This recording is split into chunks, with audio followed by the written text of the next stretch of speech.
बच्चों, good morning to all of you. Rameshwar tutorial में आपका स्वागत है। मैं उम्मीद करता हूं कि इस कोविड-19 महामारी के दौर में आप लोग सुरक्षित होंगे और घर पर रह करके अध्ययन करते रहे होंगे। मैं आदित्य कुमार मिश्रा आज आपको हिंदी के बारे में, विशेषकर अलंकार चैप्टर के बारे में कुछ नई जानकारी आपको दूंगा। सबसे पहले हमें ये जानना होगा कि अलंकार होता क्या है। तो हम जानते हैं कि अलंकार जो शब्द होता है वो दो शब्दों से मिलकर के बना होता है। एक शब्द होता है अलम, एक शब्द होता है कार। तो सबसे पहले ये हमें देखना होगा कि अलंकार शब्द में कौन सी संधि है। तो अलंकार शब्द में जो है आपका कार सार्थक शब्द हो जाएगा और बचेगा अल और ऊपर अनुस्वार। तो ये हो जाएगा, अनुस्वार को हटा करके मां आ जाएगा तो अलम प्लस कार हो जाएगा। अब अलंकार में व्यंजन संधि है आपका, और अलम का अर्थ होता है आकर्षण और कार का अर्थ होता है कार्य करने वाला। तो सबसे पहले हम लोग बहुत पहले से पढ़ते चले आ रहे हैं कि अलंकार का अर्थ क्या होता है। तो हम लोगों ने किताबों में पढ़ा है आज तक कि काव्य की शोभा बढ़ाने वाले तत्वों को अलंकार कहते हैं, लेकिन हम आपको कुछ नए तरीके से आपको समझाने की कोशिश करेंगे। अलम का शाब्दिक अर्थ होता है आकर्षण और कार का शाब्दिक अर्थ होता है कार्य करने वाला।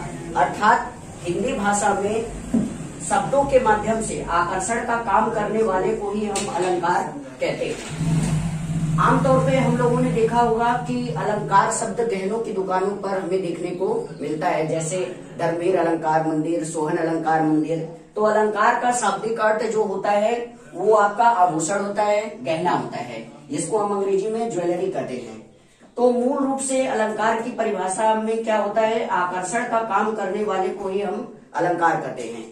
जैसे आपने देखा होगा कि सोने की दुकान पर, गहने की दुकान पे अगर कोई औरत अगर गहना पहन लेती है तो उसका आकर्षण क्या होता है, बढ़ जाता है। अगर कोई भी पुरुष है, लड़का है या लड़की, अगर वो कपड़ा पहन लेता है या पहन लेती है तो उसका आकर्षण क्या हो जाता है, बढ़ जाता है। ठीक उसी प्रकार हिंदी में भी शब्दों के माध्यम से, अर्थों के माध्यम से अगर काव्य में चमत्कार उत्पन्न हो जाए, उसका आकर्षण बढ़ जाए तो उसे हम अलंकार के नाम से जानते हैं। तो आज हम यहाँ पे ये देखेंगे कि अलंकार का भेद क्या होता है। अलंकार जो होते हैं वो मूलतः तीन प्रकार के होते हैं। एक होता है आपका शब्दालंकार, दूसरा होता है अर्थालंकार, तीसरा होता है उभयालंकार। यानी मूल रूप से अलंकार जो होते हैं प्रायः तीन प्रकार के होते हैं। एक बात हमें यहाँ पे ये ध्यान देना होगा कि अलंकार के भेद कितने प्रकार के होते हैं। तो परीक्षाओं में इसके विषय में 4 ऑप्शन आपको दिए होते हैं। पहला ऑप्शन दिया होता है 1, दूसरा ऑप्शन दिया होता है 2, तीसरा ऑप्शन दिया होता है 3 और चौथा ऑप्शन दिया होता है सपोज करिए 4। तो मूल रूप से अगर आपसे क्वेश्चन पूछेगा कि अलंकार के कितने भेद होते हैं या अलंकार कितने प्रकार के होते हैं, तो हमें यहाँ पे 2 नहीं लगाना होगा। यहाँ पे 3 वाला ऑप्शन करेक्ट माना जाएगा, 2 वाला ऑप्शन गलत माना जाएगा। क्योंकि अलंकार जो होते हैं वो मूल रूप से 3 प्रकार के होते हैं। एक शब्दालंकार, एक अर्थालंकार और एक उभयालंकार होता है। हाँ, यदि हमें एक बात ये ध्यान देना है कि अगर ऑप्शन में 3 का ऑप्शन नहीं है, सपोज करिए कि अगर यहाँ पे 5 ऑप्शन में दिया है तो आपको 2 वाला ऑप्शन सही मारना होगा। तो परीक्षा में हमें यही बात का ध्यान देना है कि अलंकार मूलतः 3 प्रकार के होते हैं, शब्दालंकार, अर्थालंकार और उभयालंकार।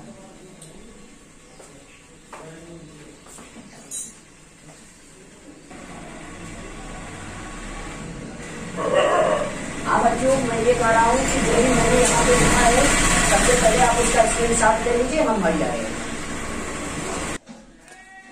आइए चलते हैं, फिर इसके आगे देखते हैं।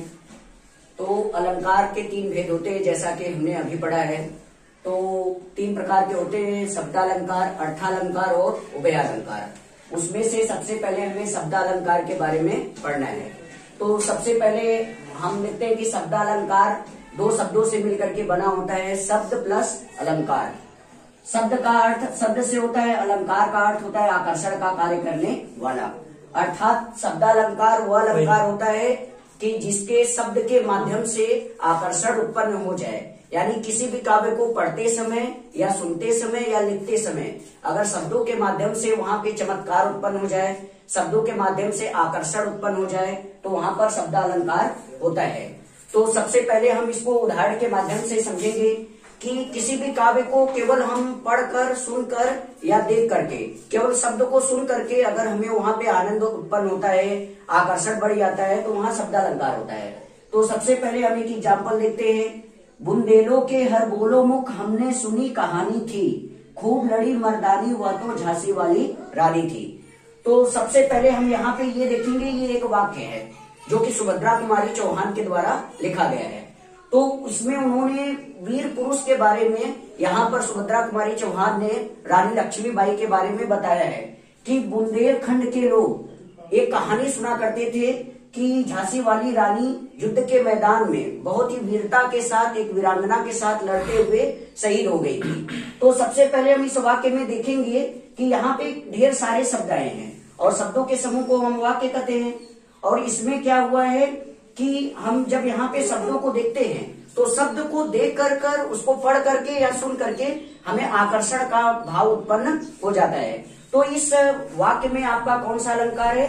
शब्दालंकार है। यानी कि वह अलंकार जिसमें शब्द को केवल पढ़ करके हमें वहां पे मन में खुशी उत्पन्न हो, मन में आकर्षण का भाव उत्पन्न हो जाए, हम उसकी तरफ खींचे चले आए, तो वहां पे शब्दालंकार होता है। ऐसे देखिए कई और एग्जाम्पल है, जैसे आलस करने वाले का सब काम बिगड़ जाता है, भाग्यहीन वह कहलाता है जो श्रम से घबराता है, मेहनत से जो पढ़े लिखेगा अथवा कोई काम करेगा, इस धरती पर वही सफल, उसको ही आराम मिलेगा, दीन दुखी पीड़ित की सेवा मानव धर्म निराला है। जैसे ये एक वाक्य है, ठीक है। इस वाक्य में भी हम देखते हैं कि इसको पढ़ करके केवल हमें शब्दों के माध्यम से आकर्षण उत्पन्न हो जाता है। तो जब शब्दों को पढ़ करके हमें मन में खुशी उत्पन्न हो जाए तो वहां शब्दालंकार होता है। अब दूसरा हमें ये देखना है कि अर्थालंकार क्या होता है। तो अर्थालंकार भी दो शब्दों से मिलकर के बना होता है, अर्थ प्लस अलंकार। अर्थ का मतलब अर्थ से होता है, अलंकार का अर्थ होता है आकर्षण का कार्य करने वाला। यानी हिंदी साहित्य को पढ़ते समय, लिखते समय या सुनते समय अगर अर्थों के माध्यम से साहित्य में आकर्षण छा जाए तो वहां पर अर्थालंकार होता है। जैसे मैंने आपको एक एग्जाम्पल जो कि शिव जी को समर्पित है, संस्कृत का एक श्लोक है, वो आपको यहाँ पे लिख करके समझाने का प्रयास किया है। जैसे एक मंत्र है, कर्पूर गौरम करुणावतारम संसार सारम भुजगेंद्र हारम सदा वसंतम हृदय रविंद्रे भवम भवानी सहितम नमामि। अब इस वाक्य जो कि एक संस्कृत का श्लोक है, अब हम इसमें ये देखेंगे कि इसमें अर्थालंकार है। क्यों? क्योंकि इसको पढ़ करके हमें इसका अर्थ जानने की इच्छा मन में जागृत होती है। यानी हमें ये एहसास होता है कि हम इसका अर्थ जानने का प्रयास करें।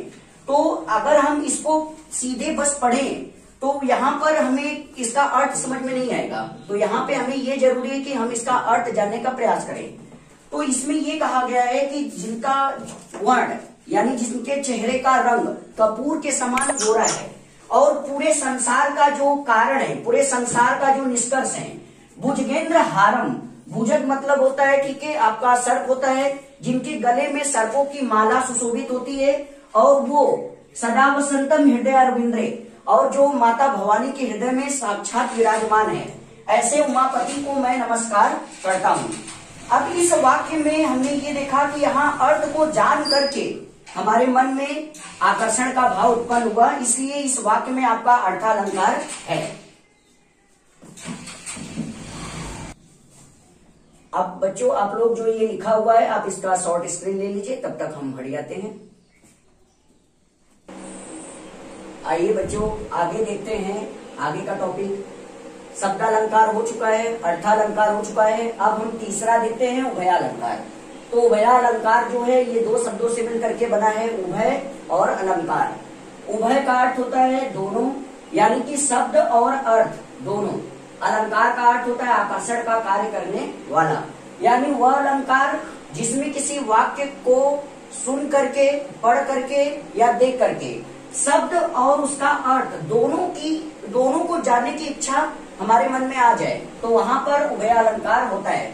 अर्थात वह अलंकार जहाँ पे शब्द के माध्यम से और अर्थ के माध्यम से हमारे मन में, हमारे हृदय में जो खुशी की भावना, आकर्षण की भावना व्याप्त होती है, उसे हम उभयालंकार कहते हैं। जैसे ये कुछ एग्जाम्पल हैं जो आपके सामने लिखे गए हैं। ये महादेवी वर्मा जी की एक रचना है, ठीक है, उसमें से ये जो है आपका मैंने लिया हुआ है। जैसे पहला आपका एग्जाम्पल है, प्रकृति के यौवन का श्रृंगार कभी न करेंगे बासी फूल। और दूसरा आपका है तन समर्पित, मन समर्पित, प्रकृति का कण कण समर्पित। अब जैसे ये दो एग्जाम्पल आपके सामने हैं जो कि उभय अलंकार के एग्जाम्पल है। यानी सबसे पहले हम इसको जब हम पढ़ते हैं तो हमें शब्द को पढ़ करके आकर्षण का भाव उत्पन्न मन में होता है। फिर इसके बाद हमें ये इच्छा होती है कि इसका अर्थ थोड़ा विस्तार से जाना जाए। तो सबसे पहले ये हम देखते हैं कि प्रकृति के यौवन का श्रृंगार कभी न करेंगे बासी फूल। इसमें महादेवी वर्मा जी ने प्रकृति को एक नारी के समान चित्रित करके दिखाया है। जैसे एक नारी होती है तो वो अपने संपूर्ण शरीर में गहने पहनती है और गहने पहनने के बाद उसके शरीर में आकर्षण का भाव उत्पन्न होता है और सामने वाले को देखकर भी उसके मन में आकर्षण का भाव उत्पन्न होता है। ठीक उसी प्रकार ही हमारी ये समस्त प्रकृति जिसमें जंगल है, वन है और नदी है, पर्वत है, पठार है, ये सारे भूभाग हैं। तो उसी प्रकार हमारी ये पृथ्वी भी होती है जो परिवर्तन के नियम से भरी पड़ती है। यानी कि हमारी ये जो प्रकृति होती है वो अपना श्रृंगार कभी भी बासी फूलों से नहीं करती, अर्थात वो भी नए नए परिवर्तन चाहती है, वो भी नए और सुंदर प्रकृति चाहती है ताकि उसके यौवन का श्रृंगार भली प्रकार से हो जाए। अब दूसरा है आपका तन समर्पित, मन समर्पित, प्रकृति का कण कण समर्पित। अब देखिए ये रचना में क्या कहा गया है कि जैसे हमारा जो शरीर होता है वो किसी काम को करने के प्रति आसक्त हो जाता है, समर्पित हो जाता है, उसी प्रकार ये प्रकृति का प्रत्येक कण, चाहे वो पेड़ पौधे हो, चाहे वो नदियां हो, चाहे पर्वत हो, पठार हो, वनस्पतियां हो, ये सारे के सारे जितने भी प्रकृति के हिस्से होते हैं वो कहीं न कहीं हमारी सेवा में, मानव सेवा में लगे हुए हैं। तो सबसे पहले आप क्या करिए, इसका स्क्रीनशॉट ले लीजिए, तब तक हम बढ़िए। चलिए बच्चों आगे देखते हैं कि आगे का टॉपिक क्या है। आगे देखिए, सबसे पहले अब हमें ये जानना होगा कि शब्दालंकार के भेद कितने होते हैं। तो शब्दालंकार मुख्यतः 5 प्रकार के होते हैं। पहला आपका होता है अनुप्रास अलंकार, दूसरा होता है यमक अलंकार, तीसरा होता है श्लेष अलंकार, चौथा होता है वक्रोक्ति अलंकार और 5वां होता है पुनरुक्ति प्रकाश अलंकार। तो इसमें से सबसे पहले हमें अनुप्रास अलंकार के बारे में जानना होगा। तो पहले हम अनुप्रास अलंकार की परिभाषा देखेंगे और इसे समझेंगे कि ये क्या होता है। तो अनुप्रास अलंकार की परिभाषा जैसा कि आपने बहुत पहले से पढ़ते चले आ रहे हैं कि वर्ण या अक्षर की अनेक बार पुनरावृत्ति को हम अनुप्रास अलंकार कहते हैं। तो सबसे पहले हमें एक चीज नोटिस करना होगा कि यहाँ पे वर्ण या अक्षर दोनों का मतलब क्या होता है। यहाँ पे अक्षर का मतलब हमें स्वर और व्यंजन दोनों से लेना पड़ता है।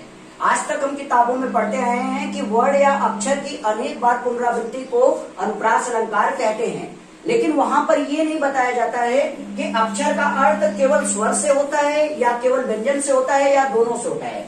तो यहाँ हम आपको बता देना चाहेंगे कि अक्षर का मतलब स्वर और व्यंजन दोनों से होता है। यानी स्वर और व्यंजन दोनों में से कोई भी अगर पुनरावृत्ति बार बार करता है तो वो आपका अनुप्रास अलंकार हो जाता है या कहा जाता है। यानी वर्ण या अक्षर की अनेक बार पुनरावृत्ति को हम अनुप्रास अलंकार कहते हैं। तो सबसे पहले आप इसको लिख लीजिए, फिर हम स्क्रीनशॉट ले लीजिए, फिर इसके बाद बताएंगे। आइए आगे की ओर चलते हैं। अगला देखते हैं अनुप्रास अलंकार के भेद। तो अनुप्रास अलंकार मुख्यतः 5 प्रकार के होते हैं। पहला होता है आपका वृत्तानुप्रास अलंकार, दूसरा होता है छेकानुप्रास अलंकार, तीसरा होता है लाटानुप्रास अलंकार। अब लाटानुप्रास अलंकार का 2 अन्य नाम होता है, दूसरा होता है शब्दानुप्रास अलंकार और तीसरा होता है वाक्यानुप्रास अलंकार। यानी कि लाटानुप्रास अलंकार के 3 अन्य नाम हैं, लाटानुप्रास अलंकार, शब्दानुप्रास अलंकार और वाक्यानुप्रास अलंकार। चौथा आपका है अंत्यानुप्रास अलंकार और 5वां है आपका श्रुत्यानुप्रास अलंकार। तो मुख्यतः यही 5 प्रकार के आपके अनुप्रास अलंकार होते हैं। और अब हमें क्रमशः बारी बारी से इन 5 के बारे में उदाहरण सहित हमें इसे समझना है। तो इसमें पहला आपका होता है वृत्तानुप्रास अलंकार। तो वृत्तानुप्रास अलंकार देखिए क्या होता है, यदि वाक्य में जब केवल एक अक्षर, चाहे स्वर हो चाहे व्यंजन हो, दोनों में से कोई भी हो, कम से कम 3 बार और अधिकतम चाहे जितनी बार पुनरावृत्ति करे तो वहां पर वृत्तानुप्रास अलंकार होता है। यानी कि वृत्तानुप्रास अलंकार होने के लिए एक शर्त है कि केवल एक अक्षर, अब वो चाहे स्वर हो चाहे व्यंजन हो, कम से कम 3 बार और अधिकतम चाहे जितनी बार पुनरावृत्ति करे तो वहां पर हमें वृत्तानुप्रास अलंकार होता है। चलिए अब इसको उदाहरण को देखते हैं।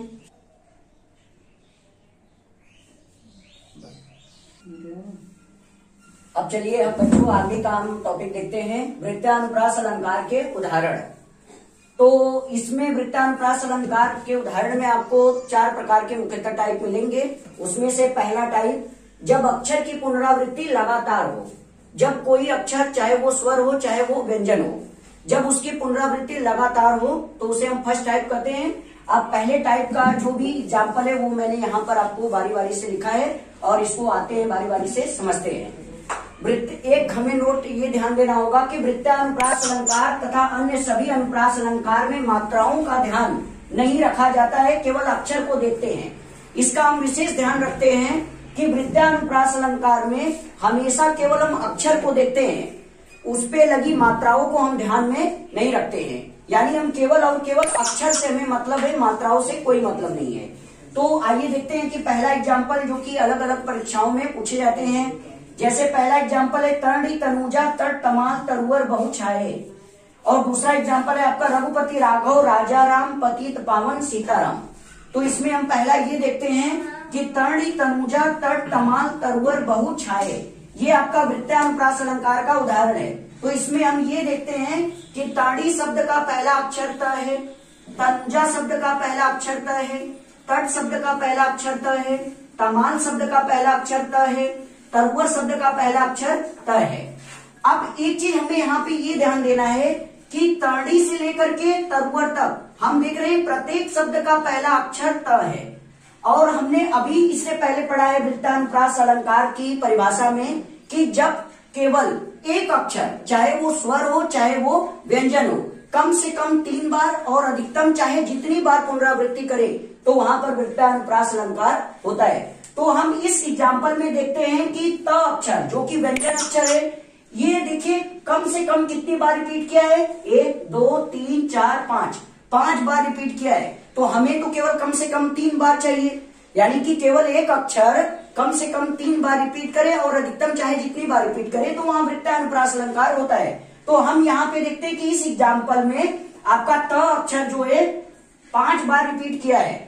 और एक चीज हमें यहाँ विशेष ध्यान रखना होता है कि जब अक्षर का रिपीट होना बंद हो जाए तो वहां पर आपका वृत्तानुप्रास अलंकार समाप्त हो जाता है। हम देखते हैं कि ताड़ी से लेकर के तरुवर तक त अक्षर लगातार रिपीट किया है, और इसके बाद जैसे ही हम बहु शब्द और छाये शब्द में आते हैं तो देखते हैं कि यहाँ ब अक्षर और यहाँ छ अक्षर रिपीट किया है। तो जहां पर एक अक्षर का रिपीट होना बंद हो जाता है वहां पर वृत्तानुप्रास अलंकार भी समाप्त हो जाता है। यानी वृत्तानुप्रास अलंकार में केवल एक अक्षर जहां तक रिपीट करेगा हमें केवल वहीं तक देखना होता है, इसके बाद वाले को हमें छोड़ देना होता है। तो आप ये देखिए कि त अक्षर कितनी बार रिपीट किया है, 5 बार रिपीट किया है। तो यहाँ पर हमें ये कौन सा अलंकार है, वृत्तानुप्रास अलंकार। अब देखिए दूसरा एग्जाम्पल, रघुपति राघव राजा राम पतित पावन सीताराम। तो अब हम यहाँ देखते हैं कि रघुपति शब्द का पहला अक्षर र है, राघव शब्द का पहला अक्षर र है, राजा शब्द का पहला अक्षर र है, राम शब्द का पहला अक्षर र है। अब इसके बाद ये देखिए पतित का पहला अक्षर प है, पावन का पहला अक्षर प है, सीताराम का पहला अक्षर स है। हमें मात्राओं से कोई मतलब नहीं है, ये हमने पहले ही पढ़ा है। तो आप ये देखिए कि इस वाक्य में र अक्षर कितनी बार रिपीट किया है, 1 2 3 4 बार, यानी कि केवल एक अक्षर कम से कम 3 बार रिपीट करे तो वहां पे वृत्तानुप्रास अलंकार होता है। और यहाँ अधिकतम चाहे जितनी बार रिपीट करे तो यहाँ पे र अक्षर 4 बार आपका रिपीट किया है, इसलिए ये एग्जाम्पल भी वृत्तानुप्रास अलंकार का एग्जाम्पल है। अब हम देखिए कुछ ऐसे एग्जाम्पल देखेंगे जो परीक्षाओं से कुछ हट करके होते हैं। जैसे एक एग्जाम्पल मैंने सामाजिक प्रताड़ना पर लिया है, जैसे सास ससुर साला सरहद सब व्यर्थ है। तो अब हम इस एग्जाम्पल में देखते हैं कि इसका पहला अक्षर क्या है, स, इसका भी पहला अक्षर स, इसका भी पहला अक्षर स, इसका भी पहला अक्षर स, इसका भी पहला अक्षर स। इसके बाद देखिए इसका पहला अक्षर व है और इसका पहला अक्षर ह है। तो जहां पर अक्षर की पुनरावृत्ति होना रुक जाती है वहां पे वृत्तानुप्रास अलंकार समाप्त हो जाता है। इस बात को हमें ध्यान रखना होगा। और एक बात ये भी ध्यान देना होगा कि वृत्तानुप्रास अलंकार में मात्राओं को कभी भी ध्यान में नहीं रखा जाता है, हमें केवल और केवल अक्षर को देखना होता है। तो यहाँ पे देखिए स अक्षर कितनी बार रिपीट किया है, 1 बार 2 बार 3 बार 4 बार 5 बार। और हमें कम से कम 3 बार ही चाहिए एक अक्षर का रिपीट होना, इसलिए यहां पर भी इस एग्जाम्पल में भी आपका वृत्तानुप्रास अलंकार है। अब देखिए एक ऐसा प्रसिद्ध एग्जाम्पल है जो कि रामचरितमानस से लिया गया है। जैसे ये देखिए तुलसीदास जी का है, ठीक है, ये रामचरितमानस से दोहा लिया गया है, बहुत प्रसिद्ध एग्जाम्पल है और कई बार परीक्षाओं में पूछा है। सुन सिय सत्य असीस हमारी, पूजहि मन कामना तुम्हारी। अब हमें ये देखना होता है कि सुन शब्द का पहला अक्षर क्या है, स है, सिय शब्द का पहला अक्षर स है, सत्य शब्द का पहला अक्षर स है, और मात्राओं को तो हमें कोई ध्यान में रखना नहीं है, ये मैंने आपको पहले ही बताया है। तो यहाँ पर ये देखिए स यानी कि कितनी बार स अक्षर रिपीट किया है, 3 बार। और मैंने आपको पहले ही बताया है कि जब केवल एक अक्षर, चाहे वो स्वर हो चाहे व्यंजन हो, कम से कम 3 बार पुनरावृत्ति करे तो वहां पर वृत्तानुप्रास अलंकार होता है। आप इसका स्क्रीनशॉट ले लीजिए, तब तक मैं हट जाता हूं। आइए अगला देखते हैं वृत्तानुप्रास अलंकार के उदाहरण। उसमें से आप पहला टाइप 1 पढ़ रहे थे, जब अक्षर की पुनरावृत्ति लगातार हो। अब अक्षर की पुनरावृत्ति लगातार हो तो उसमें आपने पहला पढ़ा था कि जब केवल व्यंजन वर्ण पुनरावृत्ति करे। अब इसके बाद हम दूसरा देखेंगे कि जब केवल स्वर पुनरावृत्ति करे। जैसे मैंने एक एग्जाम्पल लिखा है कि जब केवल स्वर की पुनरावृत्ति हो या करे। आदि अनंत अखंड रूप महेश का लोग ध्यान न पावे, एक एग्जाम्पल है, ठीक है, जो कि आपका शिव चालीसा से लिया गया है। उसमें देखिए इस वाक्य में पहला अक्षर अ है और इस अनंत शब्द में भी पहला अक्षर अ है, अखंड शब्द में भी पहला अक्षर अ है। इसके बाद देखिए यहाँ पहला अक्षर र है, यहाँ पहला अक्षर म है, यहाँ पहला अक्षर क है, और इसके बाद देखिए ये सारे अक्षर अलग अलग हैं। तो मैंने आपको बताया था कि जब केवल एक अक्षर, चाहे स्वर हो या व्यंजन हो, कम से कम 3 बार और अधिकतम चाहे जितनी बार पुनरावृत्ति करे तो वहां पर आपका वृत्तानुप्रास अलंकार होता है। तो इस वाक्य में हम देखते हैं कि आपका अ अक्षर कितनी बार पुनरावृत्ति किया है, 3 बार। आदि का पहला अक्षर अ, अनंत का पहला अक्षर अ, अखंड का पहला अक्षर अ, यानी कि जब केवल एक अक्षर। अब यहाँ पे पहला अक्षर क्या है आपका, स्वर है, और कितनी बार रिपीट किया है, 3 बार रिपीट किया है। तो ये किस अलंकार का उदाहरण है, आपका वृत्तानुप्रास अलंकार का उदाहरण है। तो अब हम टाइप 2 की ओर चलते हैं। अभी तक हमने टाइप 1 में ये देखा कि केवल एक अक्षर लगातार पुनरावृत्ति कर रहा था, लेकिन अब आप टाइप 2 में देखेंगे कि अक्षरों के बीच में आपको छोटे छोटे गैप मिलेंगे, यानी शब्दों का छोटा छोटा गैप मिलेगा। जैसे मैंने एक एग्जाम्पल जो कि बहुत चर्चित एग्जाम्पल है आपके सामने लिखा है, चारों चंद्र की चंचल किरणें खेल रही किरण जल थल में। अब इसमें हम ये देखते हैं कि चारू का पहला अक्षर च है, चंद्र का पहला अक्षर च है। अब देखिए यहाँ पर की, जो कि एक छोटा सा शब्द है, यहाँ पर एक गैप आ गया, यानी यहाँ पर ये देखिए अभी तक आपने देखा था कि अक्षरों की पुनरावृत्ति लगातार हो रही थी, उसके बीच में कहीं गैप नहीं हो रहा था। लेकिन आप टाइप 2 में आप ये पढ़ेंगे कि जब अक्षरों की पुनरावृत्ति में अंतराल हो, यानी कि गैप आना लगे। आपने देखा यहाँ चारू का पहला अक्षर च है, चंद्र का पहला अक्षर च है, लेकिन अब आपने देखा कि यहाँ की का एक गैप मिल गया।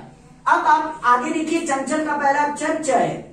अब देखिए इसका पहला अक्षर क है, इसका पहला अक्षर ख है, इसका पहला अक्षर र है, अन्य सारे अक्षर क्या है, अलग अलग हैं। तो मैंने आपको बताया था कि जब अक्षरों की पुनरावृत्ति बंद हो जाए तो वहां पे वृत्तानुप्रास अलंकार समाप्त हो जाता है। यानी कहने का मतलब इस पूरे एग्जाम्पल में आपको वृत्तानुप्रास अलंकार केवल और केवल यहीं तक है, इसके आगे का ये सारे एग्जाम्पल में वृत्तानुप्रास अलंकार नहीं है। मूल रूप से वृत्तानुप्रास अलंकार केवल आपका यहाँ से चारू से लेके चंचल तक है। लेकिन एक अंतर आपने देखा टाइप 1 से जो कि अलग है, वो यहाँ पर की शब्दों का गैप मिलने लगे। तो अब देखिए च यानी कि एक अक्षर च कितनी बार रिपीट किया, 3 बार रिपीट किया। तो इस एग्जाम्पल में कौन सा अलंकार है, वृत्तानुप्रास अलंकार है। आप इसका स्क्रीनशॉट आप ले लीजिए। आज हम अपनी क्लास को यहीं पर विराम देते हैं। अब इसके आगे का जो भी शेष पार्ट बचा है वो अब कल देखा जाएगा। ठीक है, जय हिंद।